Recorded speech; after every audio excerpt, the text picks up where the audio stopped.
Hey, them say one Nigerian man don't die. Oh, this man died for a landlord place because of say waiting.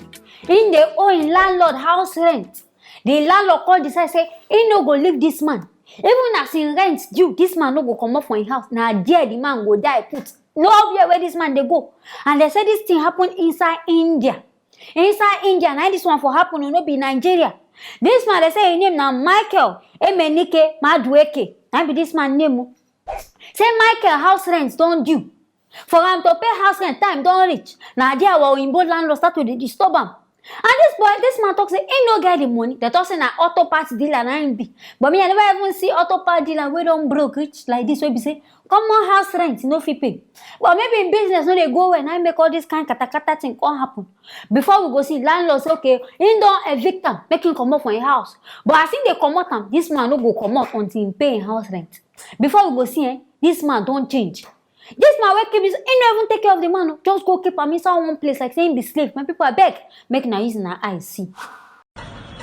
Yeah, this is Nigeria Citizens Welfare Association. The situation now is that one of our brother has been kidnapped for more than 10 months, and his name is Mr. Michael. And now we find him, and we find him in this condition.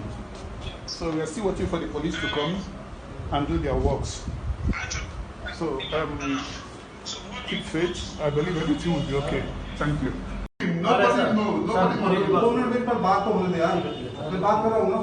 8 months ago, we are looking for him. Nobody, we look in everywhere. Nobody. We call mobile, we call landlord. Any FIR, no. Because we don't know. Nobody knows. Which brother already expired? Yeah, you see my brother. We will brother already expired. See my brother. I informed the senior officers. Please. Okay? Please. He drink, yeah, after drinking, he come. And 2 weeks ago, where? Do what? I'm here. Yeah.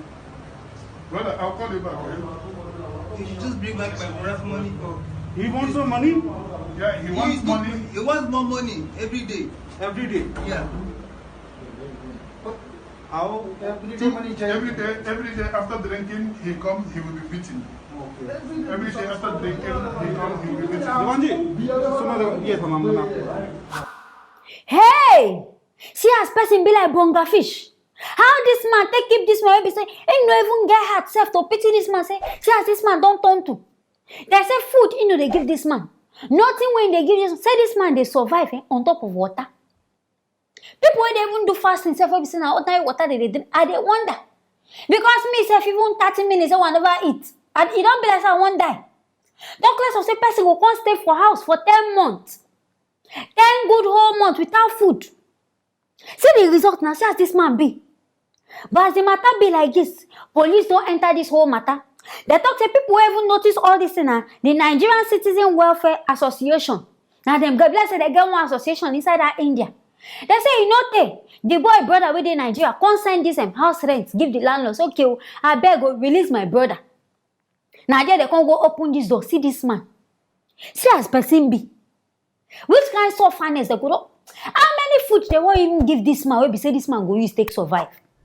Human being they wicked, making us forget the color. Black or white or pop, everybody now the same. Our hearts just they wicked. Because for person to they do this kind of wickedness to a fellow human being, it means that the person even the reason. And for the back, if now they listen, the man they talk say, when they give him food, what do you expect making him do? The wife said they talk say they no touch him, they no do anything for them. Oh, no, do anything, but if say they give him food, at least this man would be okay for that house where in day. At least we know saying the owner, and the brother don't promise say he go pay. When I not just even pity him. As the matter be, as they carry this man go hospital, he never even reach the hospital. Now there this man can't go die. You see, as God want to punish them, this landlord, all this kind of wicked landlord.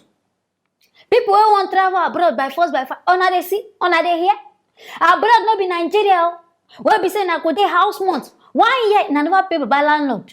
But landlord go tire up constant for na front, they beg on. Now go see the cost am again on top of your house. And I don't see abroad people every month now they pay house rent. Every month, and not be small money, not be chicken money. In fact, almost up to 80,000 naira. Now some people they pay per month. All of now when they rush in a better city inside this our Nigeria, jeje in peace. The country hard, but at least you go know as you want to manage. You go know as family go take support you small, be say you go use and take survive. Men I no go another man country, be say they will come killing and carrying a dead body, they come back house. Making a case no go be like this man, oh no.